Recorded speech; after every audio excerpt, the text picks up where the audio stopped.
In order for you to have and build on a website, you're going to need at least two things. You're going to need web hosting and you'll need a domain name.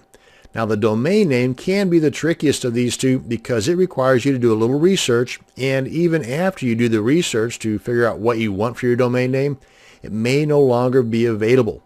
Like fingerprints, there are no two domain names exactly alike. So if someone else bought the name you wanted, you're just out of luck. Of course, you could try and purchase the domain name from the current owner, but that really works out in your favor without costing you an arm and a leg. For me, though, I tried for a domain name that was very close to the original one that I wanted. For example, if I wanted applerecipe.com and it was already taken, which by the way it is, then I'd try, say, best or thebestapplerecipe.com, or even throw on a suffix, maybe apple recipe winners or specific type of apple recipe like crab apple recipe. Again, use your imagination there. As a matter of fact, that's what we're going to be doing now, is checking into some tools that will help us with locating the perfect domain for our website. The first tool, and by the way, these are by all means not all the tools available out there. These are just some that I've had some personal experience with. And something else too, even though some of these tools may offer the option of purchasing the domain name right there from their site, hold off on that. I've got some additional tools for you later on in this video for purchasing the domain names. But the first one is psychicwhois.com. Just type in the name that you're wanting, and as you're typing, it will give you some suggestions, as well as when you're done typing, it'll tell you if the one you wanted is already taken or not. For example, Apple Recipe, as you can see here, the red guys, you got it. That means they're already gone.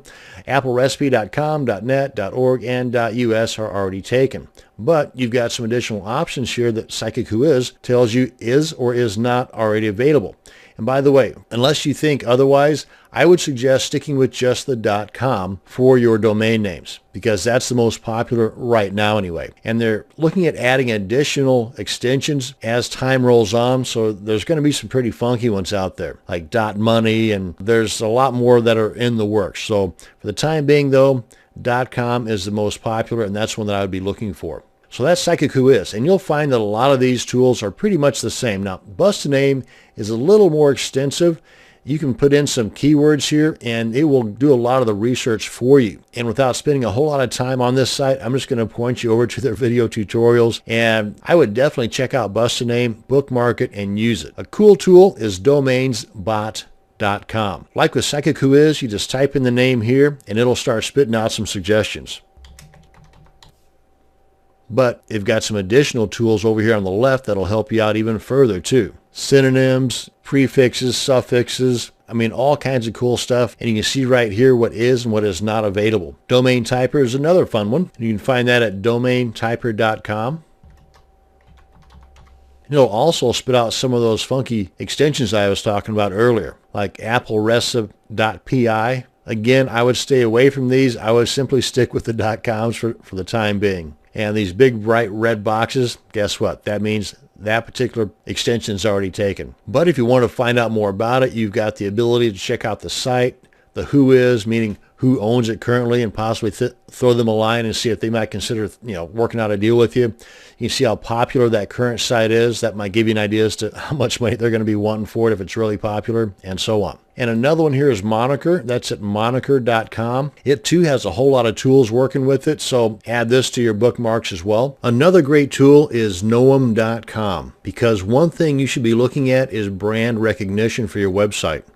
One of the most powerful ways to brand yourself or a website is through social media. Plus, once you've established a connection or created an account on the social media sites that will complement your website and services, then you stand a greater chance of tapping into all that free traffic from these sites, as well as the search engine loving backlinks from these social sites to your website. Win, win, win. Noam.com is a site that can help establish a brand continuity with over 600 different social media sites.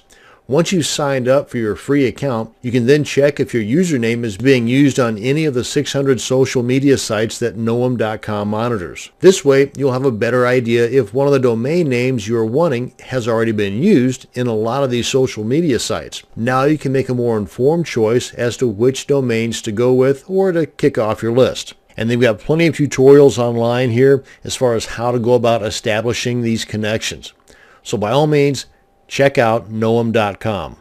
Now, as far as the actual purchasing of your domain name, my first suggestion would be Name Silo, mainly because of the price. It's not feature rich, but it is definitely fantastic as far as the price. It's one of the best ones you're going to find out there. There's no hidden fees, and it's $8.99 a year, and that's it. You can even get some discounts on there as well. But if you, for example, were to purchase your domain name from GoDaddy whenever they've got one of their sales going on, and you can get a .com, because again, you really only want to look for .coms. There may be reasons for you to look for other extensions, but I'm suggesting .com.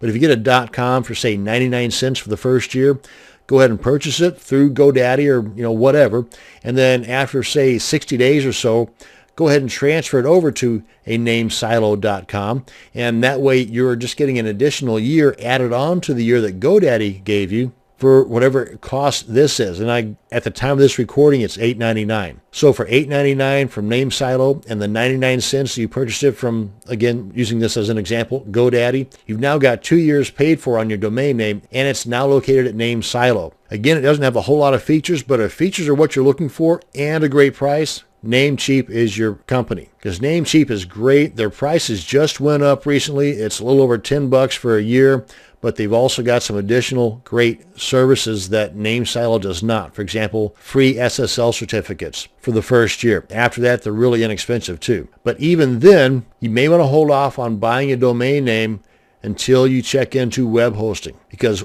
some web hosting companies will offer a free domain name if you purchase a package through them. But web hosting is a video for another day. For the time being, though, this is going to bring us to an end on this video on domain names. Thanks for watching, and you have a great day.